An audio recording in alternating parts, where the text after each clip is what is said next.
I never thought I'd be the kind of person sharing my personal disasters with the world, but here I am, 3:47 a.m., sitting alone in a hotel room, still trying to process the wreckage of my life. 48 hours ago, everything I believed in crumbled. It started with a single notification. I was working late when my phone lit up, an alert from our home security system. My wife was supposed to be at her sister's book club until 10, so I checked the feed, expecting to see her home early. Instead, I saw my best friend walking through my front door. The man I had trusted since college. The man who stood beside me as my best man. He strolled into my home at 8:36 p.m. like he belonged there. At first, I thought nothing of it, until I watched him make himself comfortable, reaching for a bottle of my 18-year Macallan, the one I had been saving for a special occasion. I kept watching as my wife arrived 10 minutes later. The way they greeted each other wasn't just friendly. It was intimate. Too intimate. A cold, quiet realization settled over me. I didn't need to see what happened next. I already knew. I closed the video feed, finished my work, and drove home an hour later as if nothing had changed. When I walked in, they were in the living room. My best friend lounged on my couch, my wife sitting a little too far away from him, a half-empty bottle of my whiskey between them. "Hey, man, surprise visit," he said, lifting a glass, my glass filled with my whiskey. "Your wife mentioned you were working late, so I thought I'd keep her company." My wife's smile was tight. Too tight. We were just catching up. How was work? I dropped my keys into the bowl. Fine. Strange, though. Your sister called looking for you. Said you never showed up to book club. The room fell into a heavy silence. My best friend recovered first, scoffing. "Dude, don't make this weird. We were just hanging out." "Upstairs," I said evenly. "For 45 minutes. My wife's face drained of color. My best friend, on the other hand, had the audacity to shrug. "Look, it was just a harmless fling. Don't be so dramatic." He took another sip of my whiskey. The sheer arrogance of it, the betrayal, the lies, the ease with which he dismissed it all while sitting in my house, made something in me snap. But I didn't scream. I didn't rage. Instead, I simply asked, "How long?" My wife started crying. 7 months, my best friend answered. Smug. Almost proud. I nodded, walked into the kitchen, and made a single phone call. "It's time," I said, then hung up. My best friend laughed. "What was that? Calling your mommy?" I sat back down across from them. Actually, I was calling my attorney. The one who's been building a case for the past 3 months. The smirk vanished from his face. Because I had known something was off for months, the late nights, the sudden password changes, the weekend work emergencies that always seemed to align with his unexplained absences. So I started collecting proof. The security system was only the beginning. I documented everything, the messages that lingered in our shared cloud, the credit card statements showing expensive gifts purchased for him, the hotel receipts she had forgotten to throw away. And then there were the videos. Clear, undeniable evidence of them slipping into my home when I was supposedly away. My wife's voice was raw with panic. "What are you talking about?" I leaned back, watching them squirm. "I know about Cancun last month. Your girl's trip that somehow ended up on our joint credit card.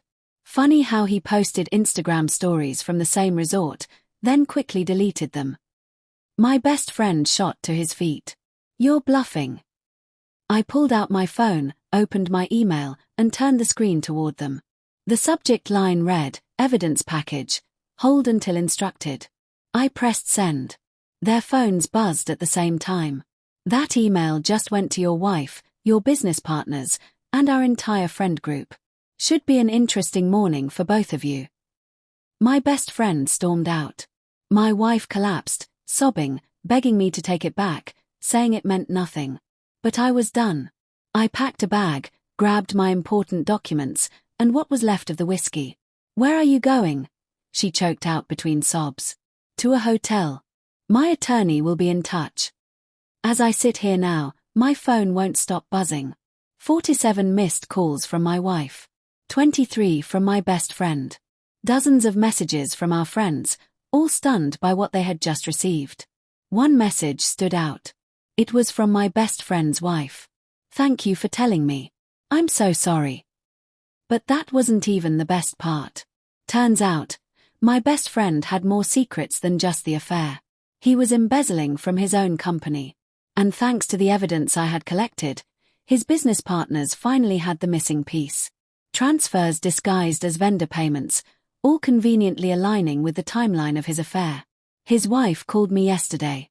She sounded calm. "I knew something was wrong," she said. "But I thought he was just cheating. I never imagined he was stealing, too." She had already moved out, taking their kids with her. She asked for copies of everything, for her own divorce attorney. Meanwhile, my wife had gone from tearful apologies to full-blown rage. One of my favorite texts so far? "You've been spying on me. That's illegal." My attorney actually laughed when I showed him. And now, as the dust settles, I realize something. I didn't ruin anything. I just exposed what was already broken. I blocked that number immediately. My wife showed up at my hotel last night somehow, charming the front desk into giving her my room number. "We need to talk." She pushed past me into the room. "You've completely overreacted." "Yes, I made a mistake, but you're destroying lives over it. Interesting how you see yourself as the victim here." "I never said I was the victim, but you didn't have to tell everyone. Why not? You two weren't exactly discreet. You our bed, our home, our credit card." She started crying again. Always the tears. "What do you want?" she asked. "Finally, money, the house. I don't want anything from you except distance. The divorce papers spell everything out." The look on her face when she realized I'd already mentally divorced her weeks ago. Priceless. After she left, I got a text from my best friend's business partner. They'd done an emergency audit and found even more discrepancies than I'd uncovered.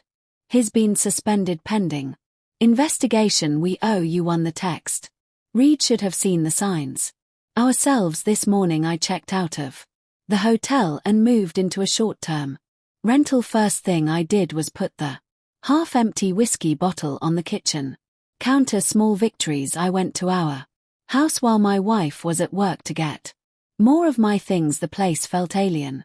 Somehow I took what mattered and left her wedding ring on the counter with a note: "Sell it, you'll need the money." My best friend finally called this afternoon, voice slurred, probably drunk. "At 2 p.m. you snake," he spat.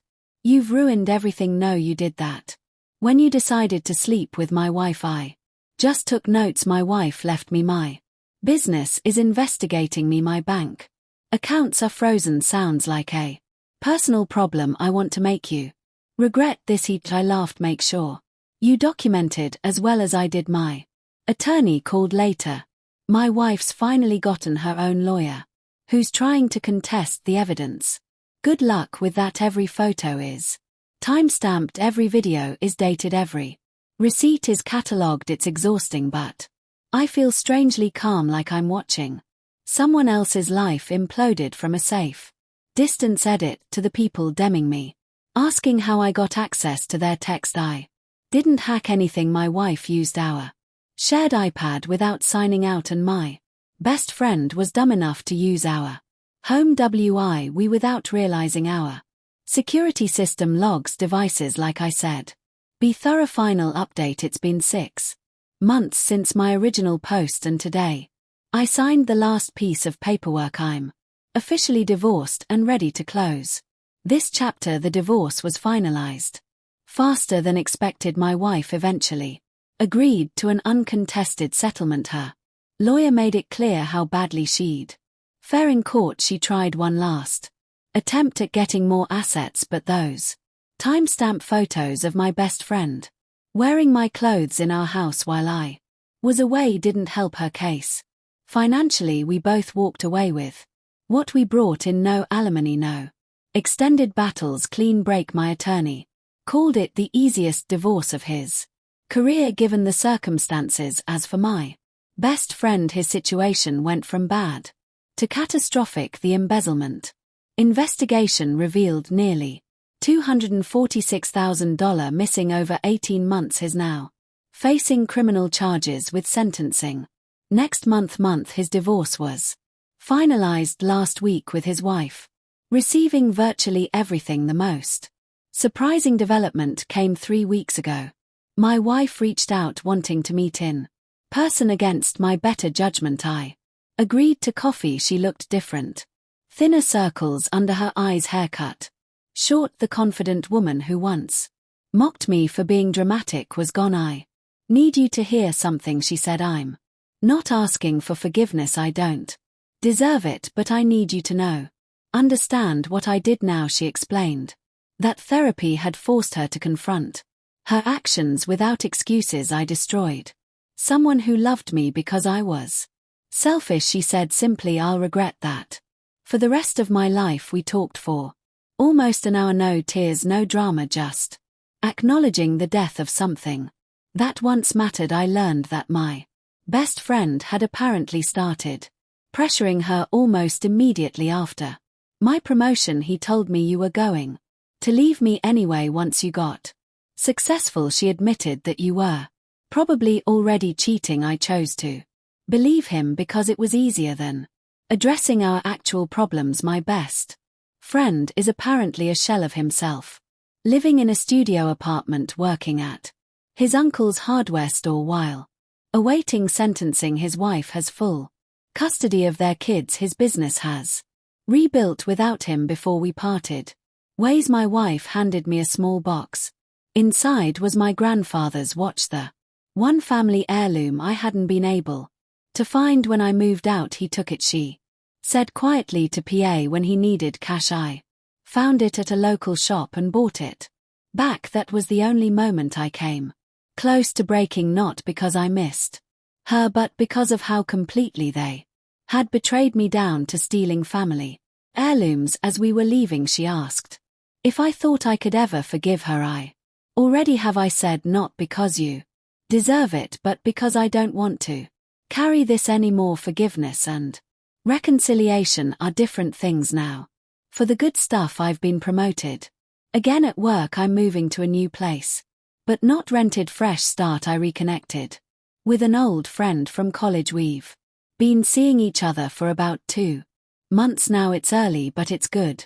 Honest, she knows everything and appreciates my direct communication. No games, no hidden agendas. I still have moments where the anger surfaces, where I remember walking into my own home and seeing them there, entitled, smirking, drinking my whiskey, but those moments are becoming less frequent. My therapist says betrayal trauma doesn't just disappear, but it does transform. What once felt like a boulder crushing my chest now feels like a stone I carry in my pocket. Present but manageable. If there's a lesson in all this, I think it's this: pay attention, trust your instincts, document everything, and when someone shows you their true character, believe them. The first time last night, I was unpacking some final boxes in my new place when I found a photo for my wedding day. My wife and best friend standing on either side of me, all of us smiling. I looked at it for a long time,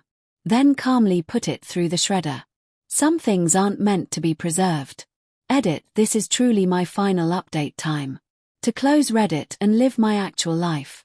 Thanks for everything, strangers. Your support meant more than you know.